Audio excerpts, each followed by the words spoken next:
Durante años, décadas, a veces siglos, la gente que hablaba de estas teorías era ridiculizada. La Madao paranoica, ignorada, silenciada. Y entonces llegó el día en que los documentos se desclasificaron, en que los archivos salieron a la luz, en que los propios gobiernos, las propias agencias, los propios responsables tuvieron que admitir que era verdad lo que están a punto de escuchar. No es ficción, no es especulación, es historia. Historia que durante mucho tiempo no quisieron que conociéramos. Bienvenidos a Infocurio Hub. Esto es lo que pasó realmente. Segunda Guerra Mundial, 1945.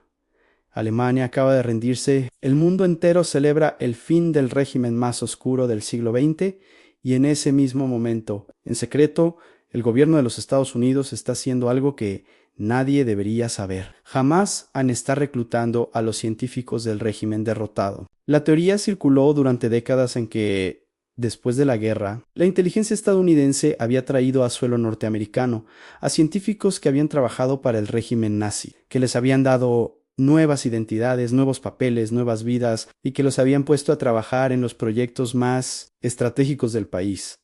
La gente que lo decía era llamada conspiranoica, un fanático más inventando historias para desestabilizar enteros. Y entonces llegaron los documentos. La operación Paperclip fue un programa secreto de la OSSE, la agencia de inteligencia previa a la CIA, que operó entre 1945 y 1959. Objetivo era simple y escalofriante: reclutar a los mejores científicos y técnicos del Tercer Reich antes de que la Unión Soviética pudiera hacerlo. A quienes reclutaron, entre los más de 1,600 científicos traídos a Estados Unidos, estaba Werner von Braun, el ingeniero que diseñó los cohetes B-2 nazis que bombardearon Londres y Amberes durante la guerra. Von Braun fue nombrado director del programa de misiles balísticos del ejército estadounidense. Luego fue pieza clave de la NASA en el cohete Saturno V, que llevó al hombre a la Luna en 1969. Fue diseñado en gran parte por él. ¿Era bueno o malo? La respuesta es tan incómoda como la propia operación. Por un lado, el programa aceleró décadas de avance científico en Estados Unidos y fue determinante para ganar la carrera espacial contra la Unión Soviética. Por el otro, muchos de los científicos reclutados habían participado directamente en crímenes de guerra. Sus historiales fueron alterados, sus afiliaciones borradas, sus expedientes reescritos. Eso es lo que ocurre cuando la conveniencia estratégica choca con la ética. La ética suele perder. El gobierno de Estados Unidos reconoció oficialmente la existencia de la operación Paperclip. En los años 90 la confirmación llegó décadas tarde, y los científicos ya habían muerto de vejez, ciudadanos honorables en su nueva patria. Esta es quizás la teoría más perturbadora de este listado, no por lo que implica en términos geopolíticos, sino por lo que dice sobre lo que una institución es capaz de hacerle a un ser humano cuando cree que nadie está mirando. La teoría existía desde los años 60, aunque la CIA tenía un programa secreto de control mental que experimentaba con drogas, hipnosis, electroshock y privación sensorial en seres humanos, sin su conocimiento ni su consentimiento. Que el objetivo era desarrollar técnicas para manipular la mente de agentes enemigos, extraer confesiones o crear lo que los documentos internos llamaban estados de docilidad. Total, a la gente que lo decía era descartada como paranoica. Hasta 1977. En 1977, el Senado de los Estados Unidos convocó una audiencia sobre actividades de inteligencia y lo que salió a la luz cambió para siempre la relación entre el gobierno norteamericano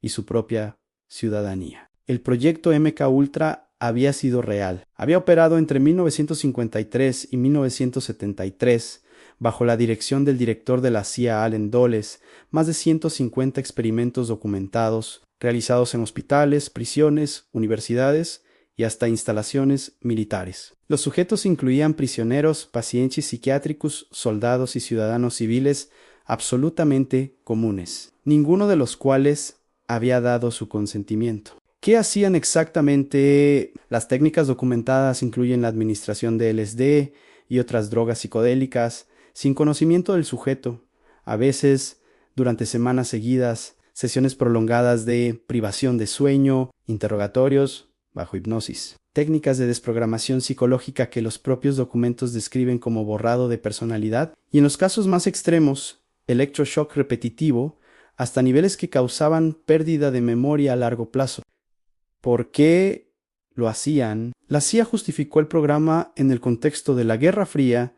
Temían que la Unión Soviética ya tuviera esas capacidades y no podían quedarse atrás. El miedo al enemigo fue la coartada perfecta para cruzar líneas que no deberían haberse cruzado nunca. ¿Era bueno o malo? No hay zona gris aquí. Proyecto MKUltra es uno de los casos más documentados de violación de derechos humanos por parte de un gobierno democrático en la historia del siglo XX. El director de la CIA de la época ordenó destruir la mayoría de los archivos en 1973. Cuando sospechó que habría una investigación, los documentos que sobrevivieron llegaron accidentalmente a manos del Senado porque habían sido archivados en el lugar equivocado.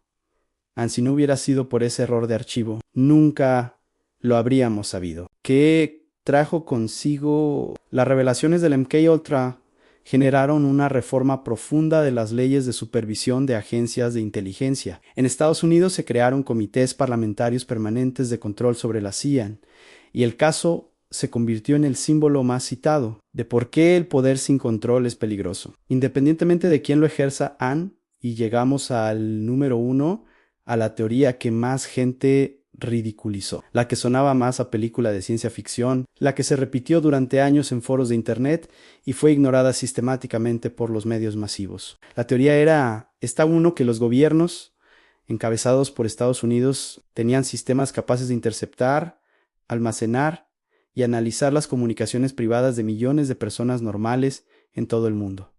Correos electrónicos, llamadas telefónicas, en mensajes, en búsquedas en internet, sin orden judicial, sin causa justificada, sin que nadie lo supiera. A la gente que lo decía era llamada paranoica, fanática antisistemática.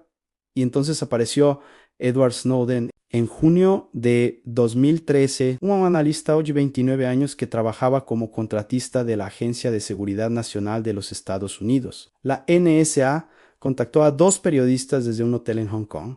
Congo tenía consigo miles de documentos clasificados y estaba dispuesto a entregárselos al mundo.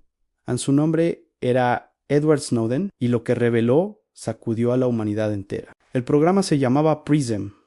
Operaba desde 2007 y era exactamente lo que la teoría decía: un sistema de vigilancia masiva con acceso directo a los servidores de las principales empresas tecnológicas del mundo en Google, Microsoft, Apple, Facebook, Yahoo, Skype, YouTube, correos, mensajes, fotos, videos, búsquedas, llamadas, todo almacenado en todo analizable de cualquier persona en cualquier país del mundo. Pero PRISM era solo una parte. Los documentos revelaron una arquitectura de vigilancia global que incluía sistemas capaces de interceptar el tráfico de fibra óptica submarina, los cables físicos que conectan los continentes, y copiar en tiempo real todo el tráfico de Internet que pasara por ellos. No comunicaciones sospechosas, todo el tráfico de todos.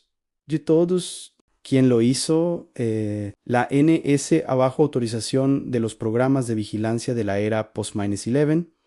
La decisión política la tomaron las administraciones Bush y Obama, y la ejecutaron agencias de inteligencia de Estados Unidos, Reino Unido, Canadá, Australia y Nueva Zelanda, los llamados 5 ojos, compartiendo la información entre sí. ¿Era bueno o malo? Los gobiernos argumentaron que el programa era necesario para prevenir el terrorismo. Los críticos, los jueces y las cortes internacionales que lo analizaron llegaron a una conclusión diferente: era ilegal. El Tribunal de Apelaciones de Estados Unidos falló en 2015 que el programa de recolección masiva de metadatos telefónicos era ilegal, incluso bajo las propias leyes estadounidenses. ¿Qué trajo consigo? Las revelaciones de Snowden cambiaron el debate global sobre privacidad digital. Generaron reformas legislativas en varios países. Impulsaron el desarrollo de herramientas de cifrado para el público general. Y pusieron sobre la mesa una pregunta que el mundo todavía no ha respondido del todo: ¿hasta dónde puede llegar un Estado en nombre de la seguridad antes de convertirse en aquello contra lo que dice protegernos? Snowden vive en Rusia desde 2013. En 2022 recibió la ciudadanía rusa. En Estados Unidos sigue siendo buscado por espionaje y robo de propiedad gubernamental. En muchos otros países. Es considerado un héroe en la operación Paperclip, el proyecto MK Ultra, la vigilancia masiva de la NSA-3. Teorías que durante años fueron motivo de burla. Tres realidades que terminaron siendo confirmadas con documentos, con audiencias parlamentarias, con archivos que alguien intentó destruir y no pudo del todo. La pregunta que queda flotando en el aire no es cuántas de estas cosas pasaron en el pasado. La pregunta es cuántas de las teorías que hoy se ridiculizan serán la próxima en ser desclasificada en sí. Este video te hizo pensar. Dale like, comenta cuál de los 3 casos te parece más impactante y suscríbete a Infocurio Hub, porque aquí no le tenemos miedo a las preguntas que otros no se atreven a hacer. Hasta la próxima.